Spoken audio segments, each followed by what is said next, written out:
नमस्कार साथियों। कुंडली में पितृदोष कैसे देखा जाता है? कुंडली में पितृदोष देखने के लिए कुंडली में हमें सूर्य की स्थिति को देखना होता है। यदि कुंडली में कहीं भी सूर्य पीड़ित है, सूर्य राहु या केतु के साथ में है, सूर्य षष्टम, अष्टम या द्वादश भाव में है,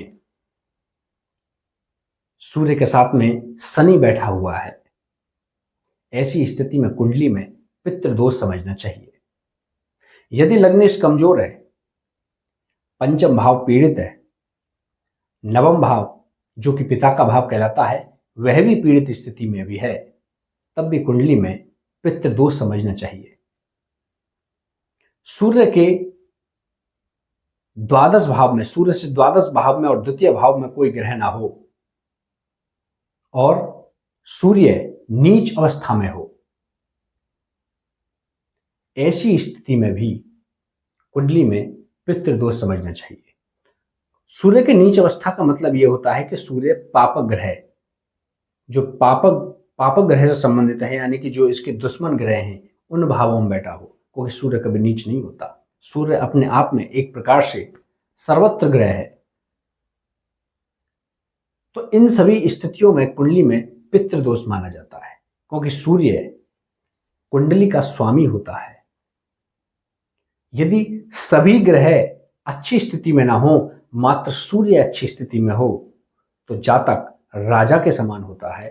इसमें इतनी सामर्थ्य होती है। यदि किसी भी स्थिति में सूर्य पीड़ित हो जाए तो कुंडली में पितृदोष लग जाता है, जिसका उपाय बहुत ही ज्यादा आवश्यक हो जाता है, क्योंकि सूर्य से संबंधित होता है पिता, और सूर्य से संबंधित होता है आपके पुत्र, सूर्य से संबंधित होती है हमारी आत्मा, और सूर्य से संबंधित होता है हमारा मस्तिष्क।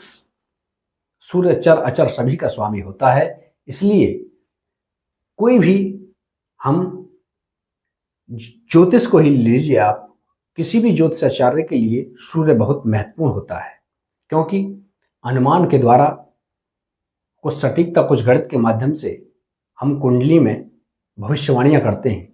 तो उसके लिए यह जरूरी होता है कि किसी भी ज्योतिष की वाणी में सत्यता हो, और सत्यता यानी कि हमारे मुख से, और मुख में सूर्य का निवास होता है।